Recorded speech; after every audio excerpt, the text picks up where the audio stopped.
Have you reflected on your actions? It looks like you didn't come home last night, but if you feel bad for what you said, then I want you to call me. I really hope you're adult enough to accept what you said was wrong. I'll forgive you if you swear to never say anything like that ever again. You did really humiliate me. I did come home last night. It was early in the morning, so I was considerate enough to not wake you up. I slept on the couch for an hour or two. What? You got inside? How? I thought I locked the door with the chain lock. Sorry I ruined your plans to spite me. I got in through the back door, how else? I forgot about that. But why would you come back and leave for work again without saying anything? Do you really not feel bad for saying what you did? You should be reflecting on your actions, not finding ways to avoid apologizing to me. I should be reflecting on my actions? Well, you're right. In some ways, it was wrong of me to be so critical of the dinners you make for me. I shouldn't complain, since it's better than not getting anything at all, and I do feel bad. But you have to meet me halfway here. You can't honestly think that I'm completely in the wrong, Natalie. Why should I? You're in the wrong. I've asked you so many times to stop doing that with the food, but you still do it. I had enough, so I complained, so sue me. You just want to complain about my cooking skills. Your cooking skills were fine until recently. I had nothing to complain about up until now. But one day, all of a sudden, you started putting blue cheese in everything. Every single dinner for the past few weeks has contained it in solid or dressing form. You can't seriously believe that I wouldn't complain about that, would you? It's not normal. Do you really think everything tastes good with blue cheese in it? If you don't like it, then don't eat it. Blue cheese is good for your health. It has high calcium content. That means that it's good for your bones. Don't complain when I'm only thinking about making a balanced diet for you. And you're just over-exaggerating. Of course I wouldn't put blue cheese and stuff if I didn't think it would taste good. The stew I made the other night tasted fine. That's a poor excuse. You were eating around the crumbs. You clearly didn't want to eat it either. If it's so healthy, then you should be able to eat it with stew. And FYI, it's not balanced if it's in every meal. But because I made one complaint, you had to blow up, kick me out, and lock the door on me. Don't you think you overreacted yourself? I couldn't stand looking at your face anymore. What do you expect? I was hurt because you insulted me. Sometimes I need to have time to myself too, you know. And after being so critical, you should have been a bit more understanding of that. So what? You didn't have to lock me out. If I didn't have my wallet, I wouldn't have been able to find a place to sleep. I would have happily spent the night on the couch if you had just told me you needed space. And I was only being honest about dinner because I've asked you to stop too many times. And I'm telling you, your brutal honesty is why I was so hurt. You're always complaining about my cooking. Go on and on about how this is wrong and that's no good, blah, blah, blah, blah, blah. If you hate eating the food I prepare for you that much, then why don't you leave and never come back? I don't have any complaints about your cooking. I love the food you make. Or the food you were making until you became so fond of blue cheese. I've told you over and over that I've had enough of it, but you still keep adding it to our dinners in some way. Do you remember when you put blue cheese on the curry you made a while ago? I told you I didn't like blue cheese. I don't think a lot of people do, so I thought you would understand. But you just keep putting it on our food. Then I guess that means that we don't have the same taste in food. Fine. You don't have to eat anything I make anymore. I won't force you to like what I like. Make your own dinner. Why do you have to be like that? Is it so hard to not add blue cheese to the meals you make? It's not like you really like it either. What did I do to deserve this? Did I piss you off? I don't understand why you keep on doing it. So I can only assume that you're doing it on purpose, and I thought you were being cute at first, but it's happened so much it's not funny anymore. Is that so? Because I kicked you out of the house? That's part of it, but I have other reasons too. Well, I might have overdone it if I put the chain lock on the door, but to be honest, I was so annoyed that I forgot I even locked it and went to bed. It's your fault that I couldn't even enjoy my evening bath. I only just realized that I hadn't unlocked it when you said you slept on the couch. But you're an adult. It's not like you'd die if you spent one night on the streets, right? And you had your wallet, so you were able to spend the night somewhere. Isn't that good enough? If you complain about my cooking one more time, you'll have an even bigger problem to think about. Do you understand? I think you're the one that has a bigger problem to think about right now. You left your phone in the living room last night. Really? So what if I did? Yeah, you did. And I saw all the notifications you had from some guy. I think his name was Thomas Reed. What's that all about? What? Did you look at my phone? I can't believe you. You invaded my privacy. Your phone kept on going off. What was I supposed to do? And it's not my fault you made messages visible on your push notifications. Why was he saying that it was a shame that he didn't get to see you yesterday? Who is this guy? Are you seeing him? Are you cheating on me? Why does it matter who he is? It's none of your business. Don't give me that crap. It affects me, and you're my wife, so of course it's my business. Tell me the truth. You're serving me blue cheese for every meal. You locked me out of my own house. And you're cheating on me? But I'm the bad guy for asking you not to put blue cheese on my food? I suspected that you were having an affair, but I thought I was being paranoid and decided not to do anything. I wanted to trust you, but now I know about him. I can only think that you were giving me blue cheese because you wanted to annoy me. Did you think that I would divorce you and that you'd be able to live happily ever after with your lover? Shut up. He's an important person to me. Don't talk about him like that. What? Are you being serious? When we got married, I thought that I was that important person. But I guess wedding vows mean nothing to you. Yeah, he's important to me. In comparison, you mean nothing. Since when have you been dating?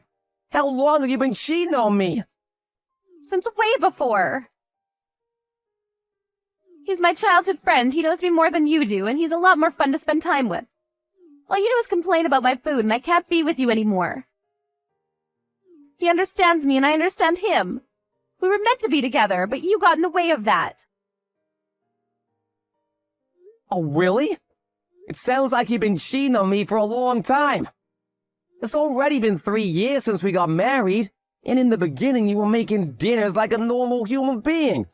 So I suppose this really is the reason why you won't stop giving me blue cheese. Are you trying to say that I'm not a normal human being anymore? How rude can you get? You used to be really good at cooking.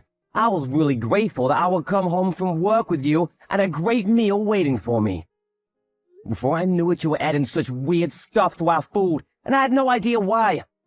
I wondered if you were experimenting, but now I know that it was just because you were purposefully trying to pick a fight. No, that wasn't my intention, but if it bothers you that much, you're free to leave. I'm not going to stop you.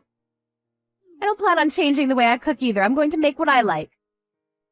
If you want to live together, you'll just have to bear it. You're my husband. That's what you're supposed to do. If you can't do that, then there's no point being together. See? You're obviously trying to get rid of me. I've never heard of a husband that has to endure the torture of eating blue cheese to every meal to be with his wife. And by the way, if I'm leaving, then you'll have to leave as well. What are you talking about? This house is in my name. It belongs to me. I don't have to go anywhere. Why should I leave the house I've lived in ever since I was single? The only reason you have a roof over your head is because I let you live with me when we got married. Yeah, that may be true, but I'm the only one that's been paying the rent since we got married. If you want me out, I'll happily leave. But will you be able to pay it by yourself? I think you'll have to find a job pronto if you want to keep living here. You're the one that said you didn't want to work after getting married, so you've only got yourself to blame for your lack of funds. I'll be fine. I'm going to ask for permanent alimony. What? You're kidding? You don't actually think that the court will let you take anything from me, do you? We're going to divorce because you're complaining about my cooking, so of course I'll get something. I won't be able to get a job straight away. And I don't plan on remarrying just yet. Do you seriously think that you deserve financial support from the man you've been cheating on? And you're the one that's been telling me to leave. So, from the court's point of view, you'll be the one that owes me money. I'm shocked that you think that you have the right to ask anything of me after everything you've done. My relationship with Thomas doesn't have anything to do with you, so of course it won't have anything to do with our divorce. Even if it did, you don't have any proof that I've been cheating on you, so there's no way for you to argue that it's caused our marriage to break down. There's nothing you can do, so you might as well just give in and pay up. Now that that's decided, can you hurry up and come back for your things before I throw it all out? I want you to be out as soon as possible. I'm surprised you wanted a divorce that much. What, are you going to beg me for forgiveness now? No, I really did love you, and wanted us to be together for the rest of our lives. But I guess that was just me. I'm just trying to accept the reality that you would cheat on me. Did you really want me to leave that much? So much that you pushed me away with blue cheese? That's what I've been trying to say. He's important to me. You're not, Calvin. That's why I don't want to be with you anymore. It's a shame if you can't understand it, but either way you'll have to accept it and leave. When we first got married and we're still in our honeymoon phase, I thought that maybe you were the most important person to me. But after all of your complaining, I've had enough. Fine. I suppose there's no point arguing that I was only complaining because you started bringing out strange combinations for dinner. Are you sure you want this? For us to split up? Of course I'm sure. You can't understand what I have with Tom, then there's no point in us being together. I don't want to be stuck in a marriage with you. Fine, I'll give you a divorce. Are you happy with that? Not quite. We'll still have to talk about money. I'll settle for everything you have saved. I know you don't have a lot, but it'll have to do. I don't want to be in debt after all. Now that would make me feel bad. You should be grateful that I'm so forgiving. But even with your minute savings, I should be able to live without any worries for a while. I think that's the best way we can settle this. I'm not paying you anything. But I'm gonna talk to a lawyer and see what I can demand from you. I'm not leaving this marriage with nothing. And how do you plan on doing that? You don't have any evidence to prove I've been cheating, so the court will just agree that I need financial support more than you do. Have you been listening to me at all? I have been listening. And I've been talking with your beloved Thomas, too. What? How did you contact him? I asked your parents if they remembered anybody called Thomas Reed from your childhood. And luckily enough, they did. They gave me his phone number. You spoke to my parents. Why would you do that? It looks like you weren't lying when you said he was a childhood friend that lived in the neighborhood. Apparently he still lives close by. And when I told your mother that you were still in contact, she was really surprised. She was under the impression that you had already stopped talking to him way before we had gotten married. She seems curious as to why I wanted Thomas's phone number, but I think she guessed without me telling her anything. What did you say to her? How do you know that she guessed that I'm going out with Tom? Did she say anything back to you? I didn't mention you at all. I only asked for his number, but I think that was enough. Well, I'll have to tell your parents anyway when I let them know that we're getting a divorce. It doesn't matter whether she already knows or not.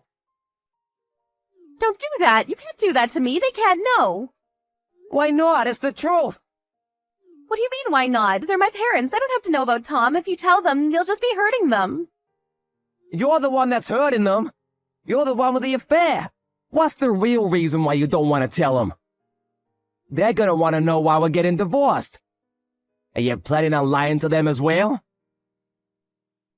Yeah, I'll tell them, but not like this. Give me some time, I'll tell them. You just don't want to tell them because Thomas lives next door to your parents, with his wife and elderly parents. My mom told you all that? I'm amazed that you could do such a thing. You're having an affair with a man that has a family. And you don't even feel ashamed of it? Instead, you're trying to divert all blame from yourself and onto me. But you don't have any evidence. Why should I feel bad when there's no way for you to tell them? They'll just pass it off as you being spiteful. Thomas was panicking a lot when I told him who I was. He sensed why I was calling him and promised that he would give me anything I wanted as long as I didn't tell his wife. He offered to give me photos, even screenshots of your messages without me asking him. You're lying. You're just saying that so little give up. Tom would never betray me like that. I don't believe you. It looks like you were the only one that thought your affair meant something. The most important thing to Thomas was that his wife didn't find out he was cheating. Apparently, she's pregnant and having a tough time dealing with it. So he doesn't want to stress her out right now. He seemed really desperate that she doesn't find out.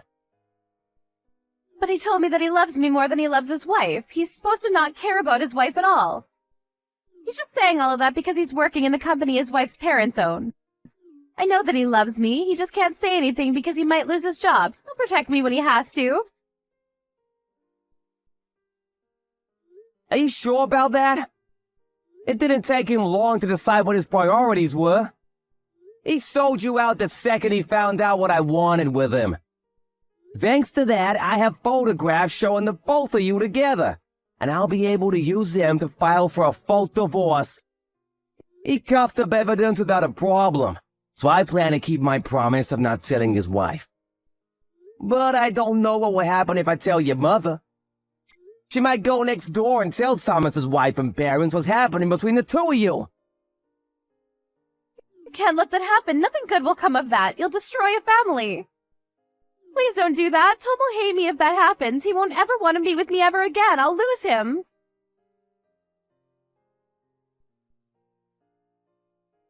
Tom this, Tom that. Even in this situation, you're still only thinking about yourself and him. You don't have a thought to spare for the man you married. You won't even own up to what you've done. You're the ones that are destroying the lives of those around you. If you're gonna act like that, then I have no choice. I'm gonna demand that you don't get any alimony. You can leave my stuff as it is. I'll collect it another day. I'm not coming back today. I've already found a friend who'll let me stay on their couch for a few days until I find my own place. Wait, please. I'll do whatever you ask. I won't put weird stuff in your meals anymore. I won't do anything to provoke you anymore. Let's work on our marriage, so please don't do anything that will ruin Tom's relationship with his wife. I just don't want him to hate me. We're already way past that point. You cheated on me. Do you really think that it'll be that easy to work on our marriage when you won't accept that you're at fault here? It's done. I've already spoken to your mother. Now all you have to do is talk to my lawyer about preventing you from taking any more of my money. Our marriage is over, and you won't be able to leech off of me anymore. And your lover probably won't want to meet you ever again. But look on the bright side. At least you won't have to put in so much effort into thinking about how to annoy me with food.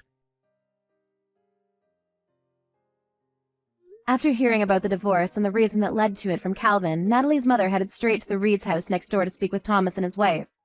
Just as expected. Calvin didn't talk to Thomas's wife directly, but she ended up finding out about everything anyway. Natalie tried looking for Calvin in the hope that she could make amends, but it looked like he had already moved on from his friend's couch and found a new apartment. There was no way for her to contact him, but she received divorce papers from his lawyer, who warned her that Calvin was rejecting all pleas from her for them to get back together. Natalie was finding it hard to get a job and couldn't pay the rent for her own apartment. She reached out to Thomas for his help, but he blamed her for his wife finding out about his affair and had blocked her on all social media. She couldn't go to her parents for help either, since they were still in shock about what she had done. And because they lived right next door to Thomas. Natalie was alone and had no one to support her in her job search. She was soon feeling pressure from her landlord to pay off the rent and bills and had no choice but to borrow money. It was going to take years before she could get her life back on track.